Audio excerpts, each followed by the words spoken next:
અને ભગવાનના સમયમાં પણ ભગવાનના ભક્તોની કસોટી થઈ છે. ભક્ત પ્રહલાદ કોને માનતા હતા?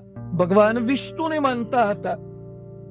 પણ હિરણ્યકશ્યપુ એને એમ થયું કે મારો દીકરો થઈને આખી દુનિયા મને માને અને આ બીજા નવા ભગવાનને કેમ માને છે? તો પોતાના દીકરાને હિરણ્યકશ્યપુએ બ્રેઇન વોશ કરવાનો, ચલિત કરવાનો, ભગવાન વિષ્ણુની ભક્તિમાંથી પાડવાનો. ભગવાન વિષ્ણુ છે જ નહીં, ખોટા છે, હું જ બધાનો ભગવાન છું, ત્રિલોકીનો ભગવાન છું, મને વરદાન છે દિવસે પણ ન મરું, રાત્રે પણ ન મરું, ઘરમાં પણ ન મરું, બહાર પણ ન મરું, અસ્ત્રથી ન મરું, શસ્ત્રથી ન મરું. આવું વરદાન હતું.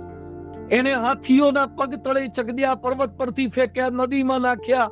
અરે પોતાની સગી બેન હોલિકાના ખોળામાં મુકાવડાવીને પ્રહલાદને સળગાવી દેવાનો પ્રયત્ન કર્યો. સાચ કો આચ નહીં આતી, હરિ ભક્તો કી લાજ કભી નહીં જાતી. સાચને ક્યારે આંચ નથી આવતી. હોલિકા તો ફાયર પ્રૂફ હતી, તોય સળગી ગઈ અને પ્રહલાદ અંદરથી જીવતા બહાર આવ્યા. એટલે દર વર્ષે આપણે હોલિકાનું દહન કરીએ છીએ. એ ભક્તોની રક્ષા ભગવાન કરે છે એની સ્મૃતિ માટે. અને વિષ્ણુ ભગવાન હતા જ, છતાં હિરણ્યકશ્યપુનો અહંકાર ભગવાનનો સ્વીકાર નહોતો કરી શકતો. તો જે ક્યારેય નહોતો મરે એવો, કોઈનાથી નહોતો મરે એવો, એમાં નૃસિંહ ભગવાન પ્રગટ થયા.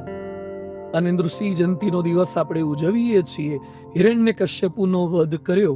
જ્યાં જ્યાં પ્રહલાદો હશે, જ્યાં જ્યાં ભગવાનની ભક્તિ થશે, ત્યાં હિરણ્યકશ્યપુઓ હશે જ. અને એ હિરણ્યકશ્યપુ ઓવર કોન્ફિડન્સમાં રહેશે કે મને ક્યારેય કંઈ નહીં થાય, મને કોઈ નહીં મારી શકે, મારું ક્યારેય પતન નહીં થાય. પણ થોડીક નૃસિંહની પ્રતીક્ષા કરવાની જરૂરિયાત છે. નૃસિંહ ભગવાન સમયે સમયે પ્રગટ થયા જ કરે છે. એ દર વખતે નૃસિંહનું સ્વરૂપ ધારણ કરીને આવે એવું નથી. એ નૃસિંહનો સ્વભાવ લઈને આવશે. અને જે હિરણ્યકશ્યપુ છે, સોનાના ઓશિકા વાપરનારા, સમૃદ્ધિમાં રાચનારા, ભગવાનના વિરોધી, ભગવાનની ટીકા કરનારા, ભગવાનની ટિપ્પણી કરનારા, એવા લોકોના વધ થાય છે અને પ્રહલાદની જીત થાય છે.